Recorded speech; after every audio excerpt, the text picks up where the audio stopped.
नमस्कार छात्रों, संस्कृत ज्ञान चैनल में आपका स्वागत है और मैं हूँ श्रीमती सीमा श्रीवास्तव। आज हम आपको कक्षा 10 विषय संस्कृत यूपी बोर्ड के लिए जो हम आपको तैयारी करवा रहे थे उसी से संबंधित आगे की श्रृंखला में हम गीतामृतम जो आपका पाठ है उसी पाठ का जो दूसरा श्लोक है उसके विषय में हम आपको बताने जा रहे हैं। ठीक, अब देखिए श्लोक संख्या 2। इसमें क्या है, इससे पहले हमने आपको बताया था कि जो पहला श्लोक था उसमें जो है श्री कृष्ण भगवान ने अर्जुन को कर्म करने के लिए प्रेरित किया। ठीक, तो अब उनको पहले तो कर्म करने के लिए प्रेरित किया। माँ कर्म फल हेतुर्भो माते संगो अस्वकर्मण कर्मण्येवाधिकारस्ते पढ़ाया था। तो उस श्लोक में तो कर्म करने के लिए प्रेरित किया श्री कृष्ण भगवान ने। अब दूसरे श्लोक में कर्म की स्थितियां बता रहे हैं कि कर्म तो आप करो, लेकिन क्या क्या कर्म की स्थितियां होती हैं, कैसे कर्म करना है आपको। ठीक, तो कह रहे हैं, श्लोक हम आपको पढ़ देते हैं।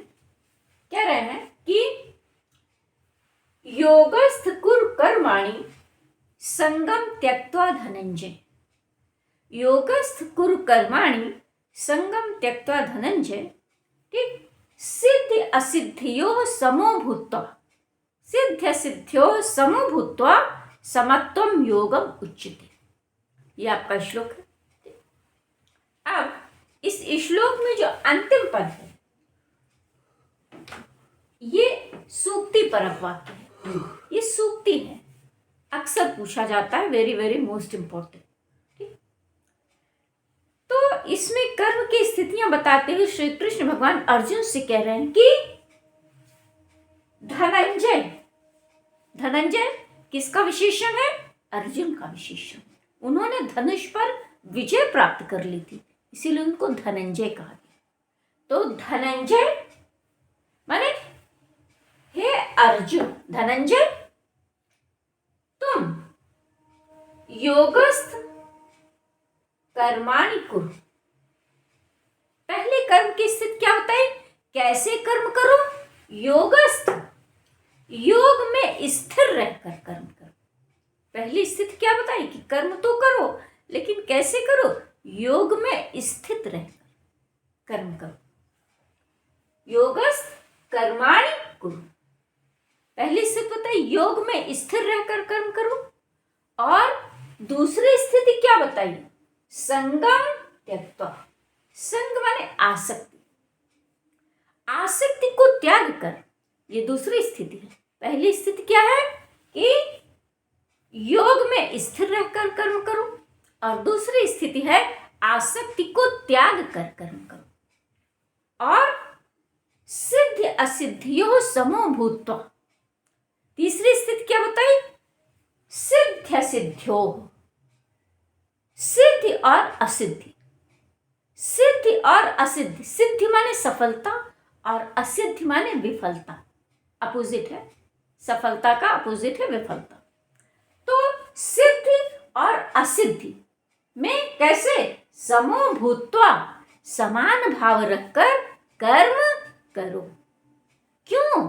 क्योंकि समत्वम योगम उच्यते, समानता ही योग कहलाती है।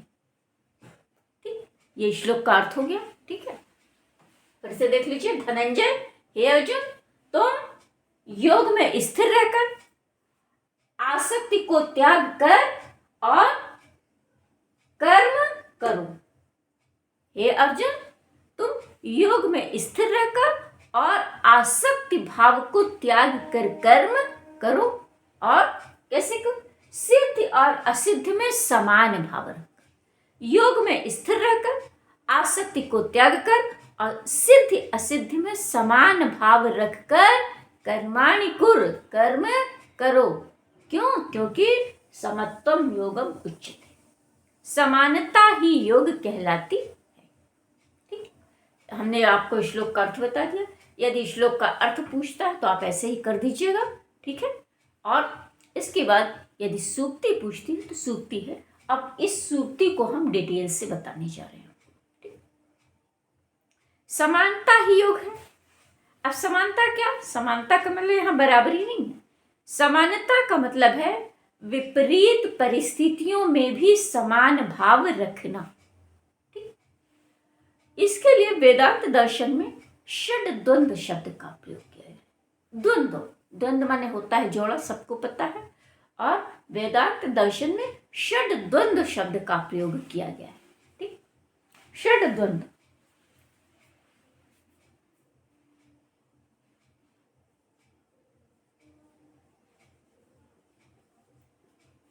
षड द्वंद्व क्या है? ठीक, जय पराजय, लाभ हानि, यश अपयश,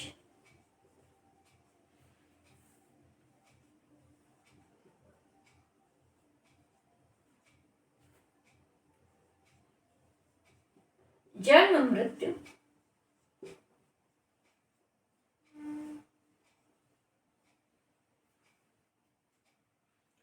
निंदा स्तुति,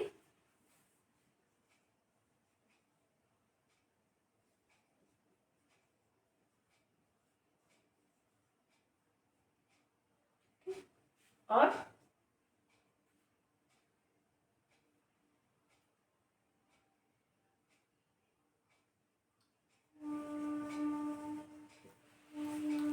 षड द्वंद्व है। मान अपमान, मान मिले या अपमान मिले, समान भाव रखिए, विचलित मत होइए। जन्म हो मृत्यु हो, कुछ भी हो, ठीक, अब मान हो, सम्मान हो, जन्म हो, मृत्यु हो, निंदा हो, स्तुति हो, लाभ हो, हानि हो, कुछ भी हो, ठीक, परिस्थितियां सम हो या विषम हो, इन सारी परिस्थितियों में समो भूत्वा समान भाव रखकर कर्म करना ही योग कहलाता है। यदि आपसे सूक्ति पूछी जाए तो सूक्ति और व्याख्या के स्टेप्स हम आपको बता चुके हैं पहले वीडियो में। सूक्ति कैसे लिखी जाती है, व्याख्या कैसे लिखी जाती है।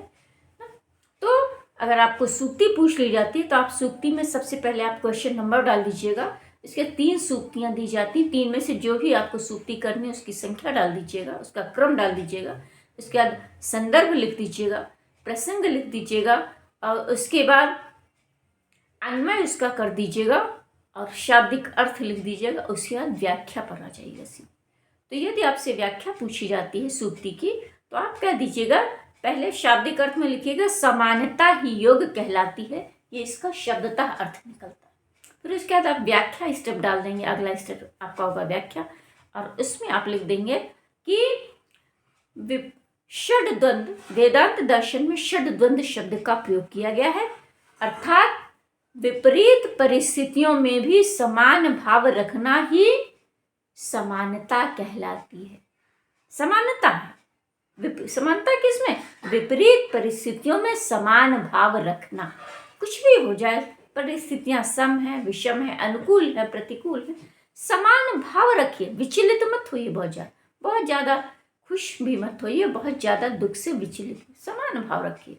कुछ भी हो परिस्थिति, सम हो या विषम, तो उसी को योग कहते हैं। समानता ही योग है, विपरीत परिस्थितियों में भी समान भाव बनाए रखना योग कहलाता है।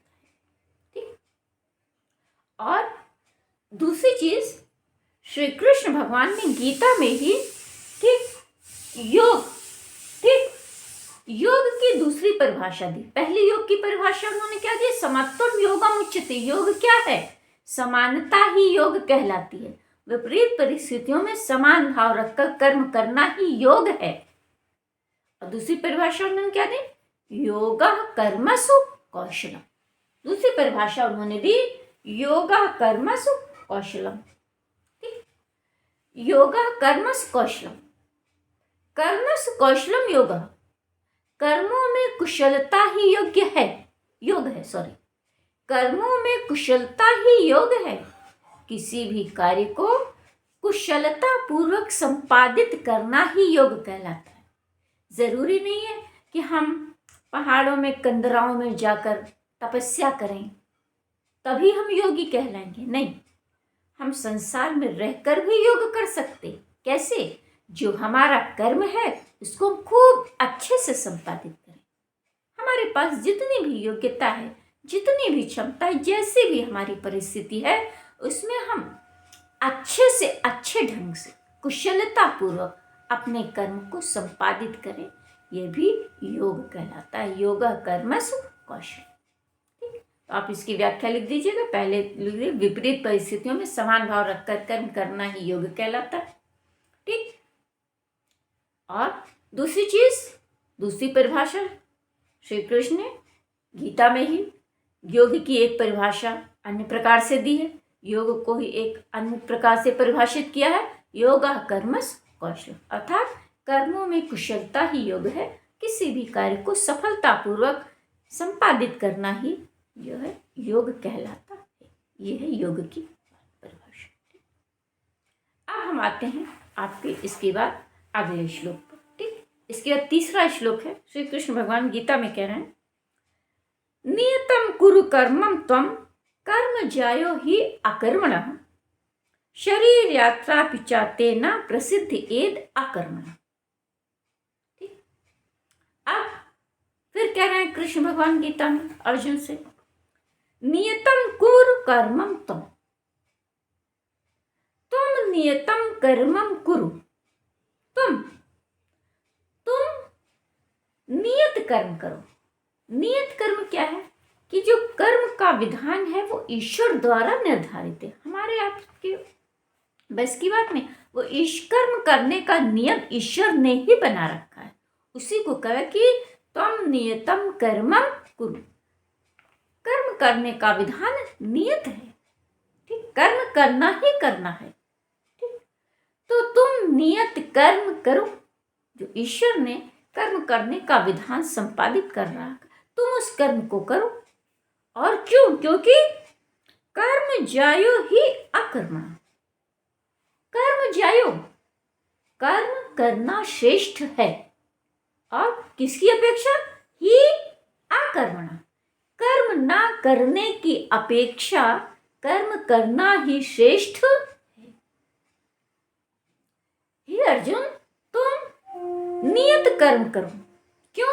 क्योंकि कर्म ना करने की अपेक्षा कर्म करना ही श्रेष्ठ है। अकर्मण्य होने की अपेक्षा कर्म करना ही श्रेष्ठ है। और फिर नीचे कह रहे हैं कि शरीर यात्रा पिचाते न प्रसिद्ध एद अकर्मण। अकर्मण मैंने बिना कर्म किए तो ते शरीर यात्रा पिचाने प्रसिद्धि।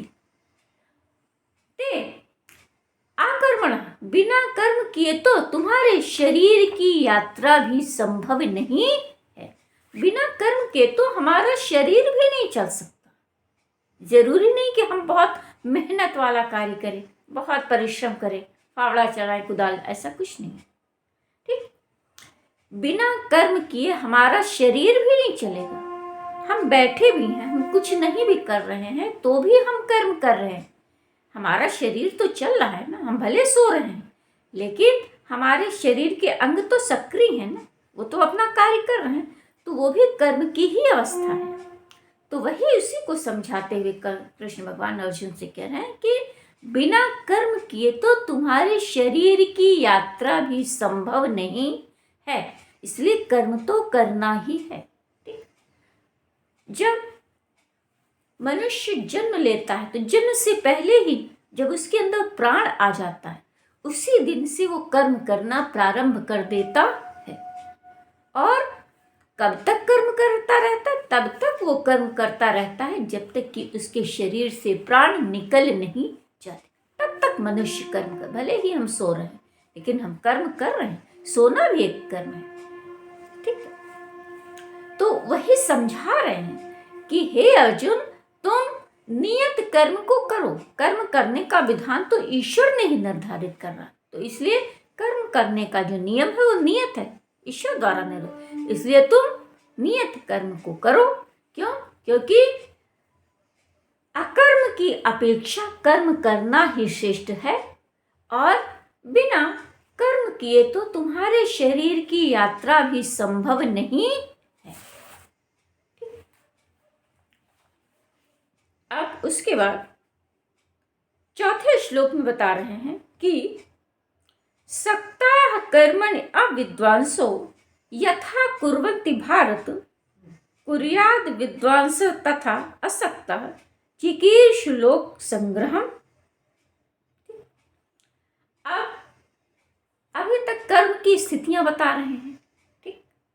अब बता रहे हैं कि विद्वान लोग कर्म कैसे करते हैं और अविद्वान लोग कर्म कैसे करते। कर्म तो सभी करते हैं, जो विद्वान है वो भी कर्म कर रहा है, जो विद्वान नहीं है कर्म वो भी कर रहा है, लेकिन दोनों की सोच में फर्क है।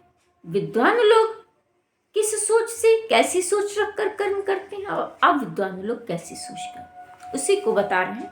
कह रहे हैं कि यथा माने जिस प्रकार से, अविद्वांसो अविद्वान लोग, ठीक, कर्मणि सक्ताः कुर्वन्ति कर्म में आसक्ति रखकर कर्म करते हैं।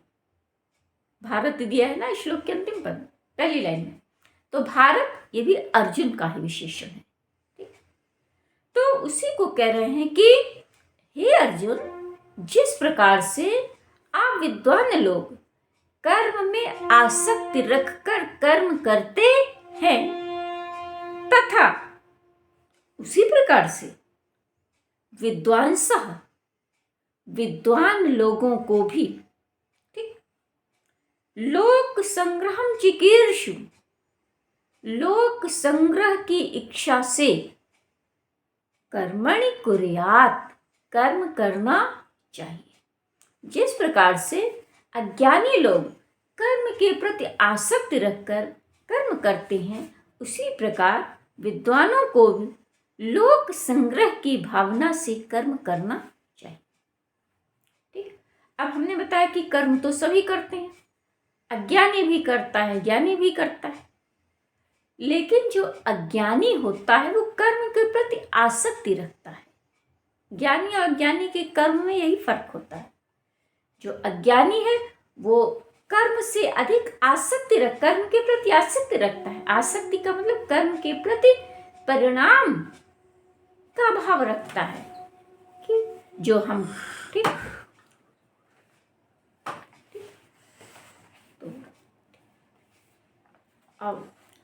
तो ठीक है।